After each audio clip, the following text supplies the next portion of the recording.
Xin kính chào quý vị và các bạn. Mình xin chia sẻ đến mọi người những câu thoại tiếng Anh trong các bộ phim với phát âm chuẩn và nghĩa tiếng Việt, giúp mọi người có thể học tiếng Anh và hiểu được nội dung bộ phim mà không cần đọc sub, rèn luyện kỹ năng nghe, nói, đọc, viết tốt nhất với những câu nói thực tế nhất. Chúng ta cùng bắt đầu nhé.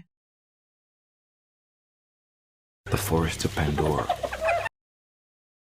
The Forests of Pandora. The Forests of Pandora. Khu rừng Pandora.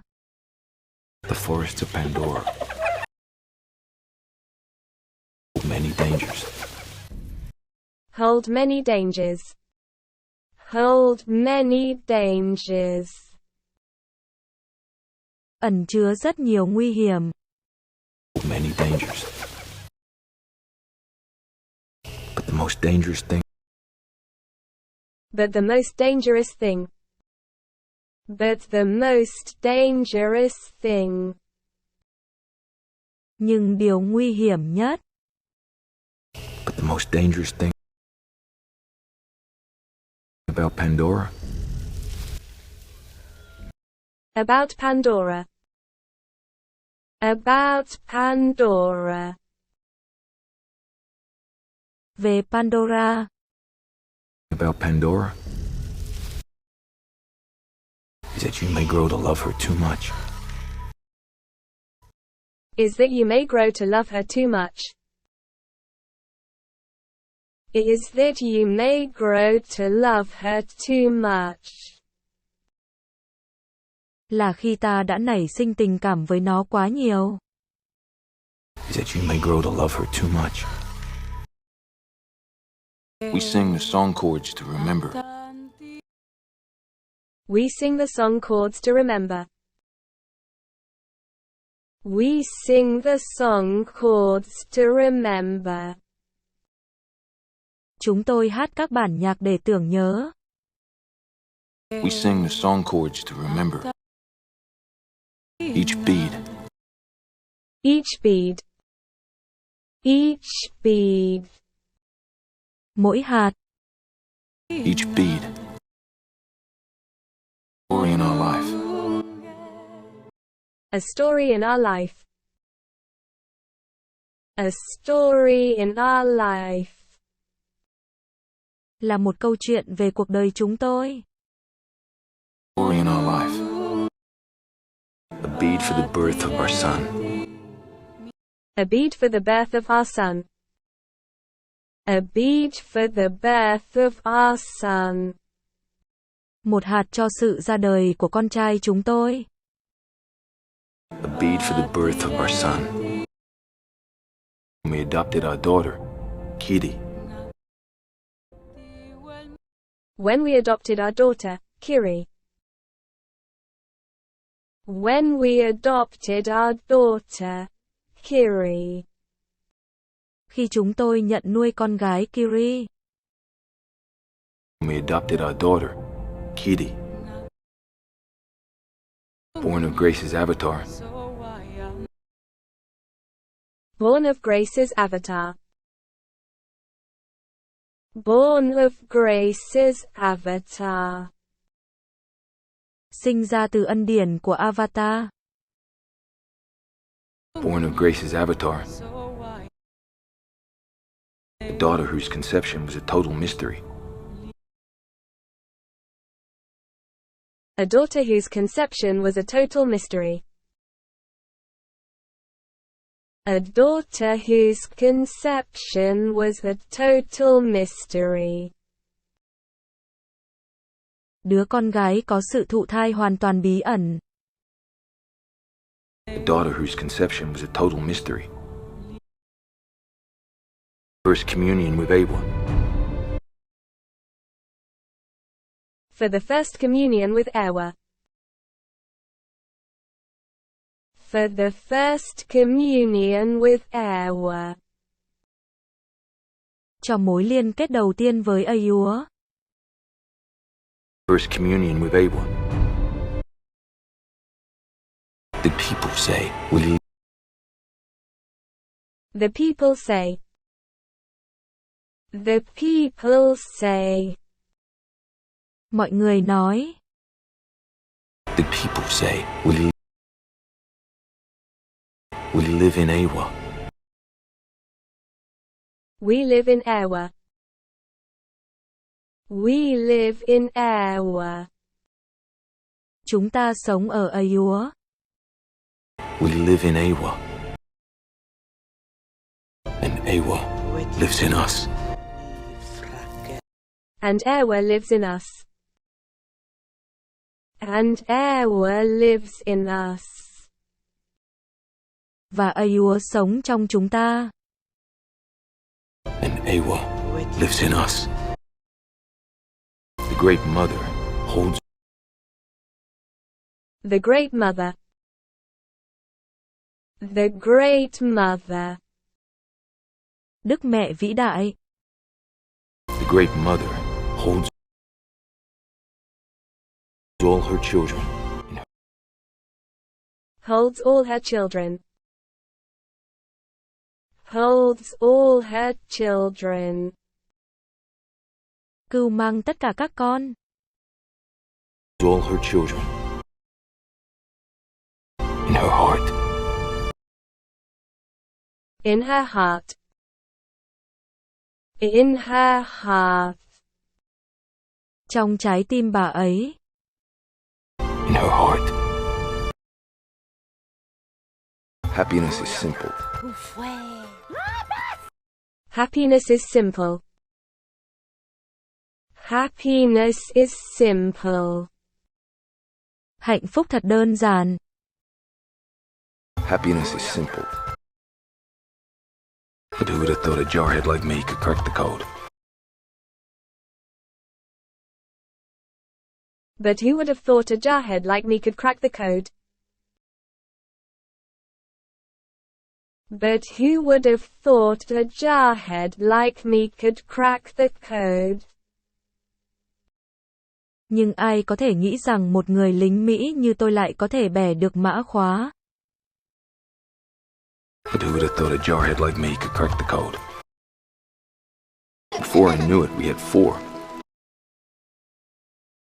Before I knew it, we had 4. Before I knew it, we had 4.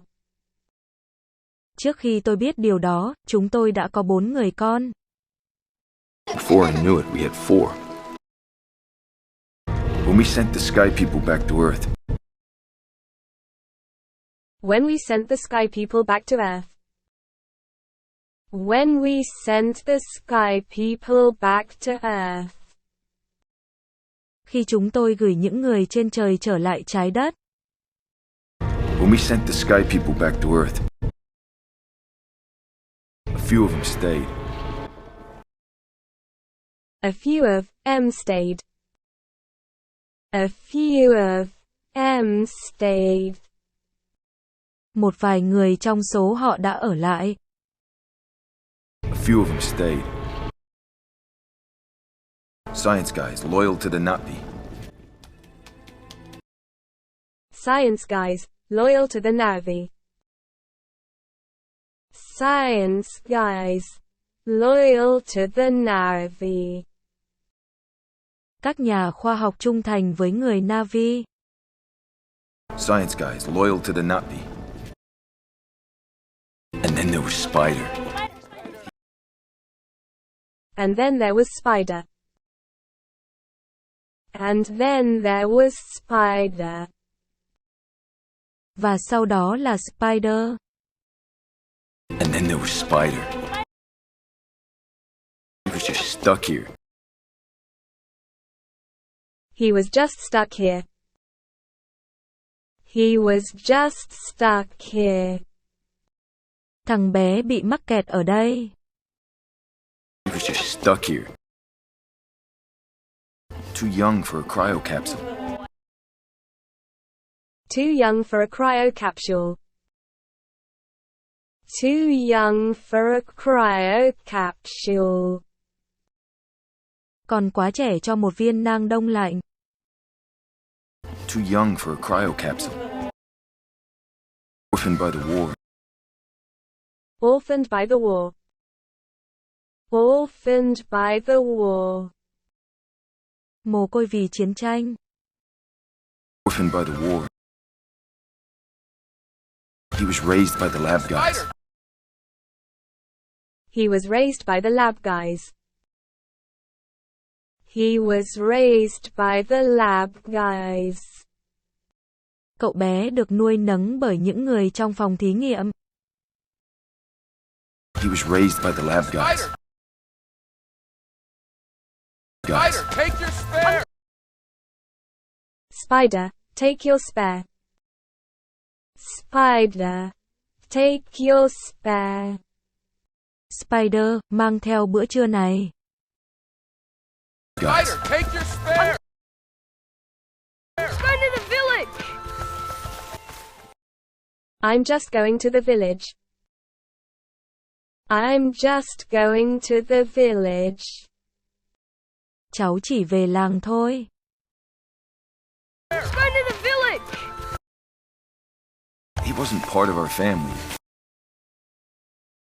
He wasn't part of our family. He wasn't part of our family. Thằng bé không phải là thành viên trong gia đình chúng tôi. He wasn't part of our family. He was like a stray cat. He was like a stray cat. He was like a stray cat. Nó giống như một con mèo hoang. He was like a stray cat. Just always around. Just always around. Just always around. Chạy lang thang. Just always around. Inseparable from our kids. Inseparable from our kids. Inseparable from our kids. Không thể tách rời nó khỏi bọn trẻ của chúng tôi. Inseparable from our kids. He would always be alien. He would always be alien. He would always be alien. Nó luôn bị coi là người ngoài hành tinh. He would always be alien. One of them. One of them. One of them. Một trong số chúng. One of them. Took a few years to get the language through my thick skull. Took a few years to get the language through my thick skull. Took a few years to get the language through my thick skull. Mất vài năm để cái não ngu ngốc của tôi hiểu được ngôn ngữ. Took a few years to get the language through my thick skull. Might as well be English. It might as well be English. It might as well be English. Nhưng giờ khi tôi nghe được nó khá giống tiếng Anh. Might as well be English. I hate you! I hate you. I hate you. Tao ghét mày. I hate you! I hate you times infinity, Noah! Well, I hate you times infinity, Loak. Well, I hate you times infinity, Loak. Em cực kỳ ghét anh, Loak. I hate you times infinity, Noah! Hey! Hey, that's enough. Hey, that's enough. Hey, that's enough. Này, đủ rồi. Hey! Hey, that's enough. Don't make me come over there. Don't make me come over there. Don't make me come over there. Đừng để cha đến đó. Don't make me come over there.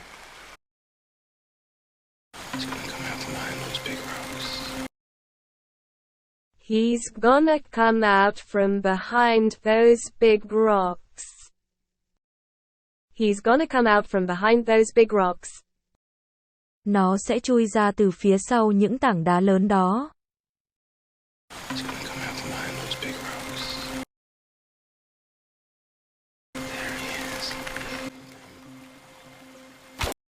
There he is. There he is. There he is. Nó đây rồi. Hey, don't go get it. There you go. Go get it. There you go. Go get it. Chúng rồi. Lấy nó đi. Hey, don't go get it. Hey, Natayam, the mighty fisherman. Hey, Netayam, the mighty fisherman. Hey, Netayam, the mighty fisherman. Netayam, ngư dân vĩ đại. Hey, Natayam, the mighty fisherman. There you go, good boy. There you go, good boy. There you go, good boy. Thế đấy, chàng trai tốt. There you go, good boy. That's a big one. Wow, that's a big one. Wow, that's a big one. Con cá to đấy. That's a big one. By the rocks. By the rocks. By the rocks. Bên những tảng đá. By the rocks. Right where you said. Right where you said. Right where you said. Ngay chỗ cha nói. Right where you said. How tall is he? How tall is he? How tall is he? Anh ấy cao bao nhiêu? How tall is he? He's that tall. He's that tall. He's tall. He's that tall. He's tall. Anh ấy cao cỡ này. He's that tall. Goes by too fast. Goes by too fast. Goes by too fast. Thời gian trôi nhanh quá. Goes by too fast. Like a dream. Like a dream. Like a dream. Như một giấc mơ. Like a dream. Bro, come on. Kiri, bro, come on. Kiri, bro, come on. Kiri, lại đây, người anh em. Bro, come on. Happiness is simple. Happiness is simple. Happiness is simple. Hạnh phúc thật đơn giản. Happiness is simple. Like date night. Like date night. Like date night. Giống như đêm hẹn hò. Like date night. Time away from the kids. Time away from the kids. Time away from the kids. Lúc không có lũ trẻ bên cạnh. Time away from the kids. But the thing about happiness? But the thing about happiness. But the thing about happiness. Nhưng hạnh phúc. But the thing about happiness? It can vanish in a heartbeat. It can vanish in a heartbeat. It can vanish in a heartbeat. Nó có thể biến mất trong tích tắc. It can vanish in a heartbeat. new star in the night. A new star in the night. A new star in the night. Một ngôi sao mới trong đêm. A new star in the night. It could only mean one thing. It could only mean one thing. It could only mean one thing. Có thể chỉ ra một điều. It could only mean one thing. Ships decelerating. Ships decelerating. Ships decelerating. Tàu vũ trụ đang giảm tốc độ. Ships decelerating. The sky people returning.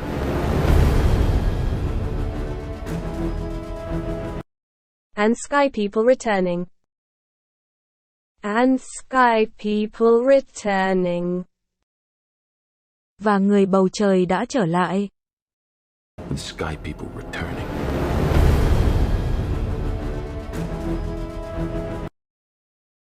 Nếu thấy hữu ích, hãy ấn like, chia sẻ và đăng ký kênh để ủng hộ mình và đón xem các video tiếp theo. Xin cảm ơn.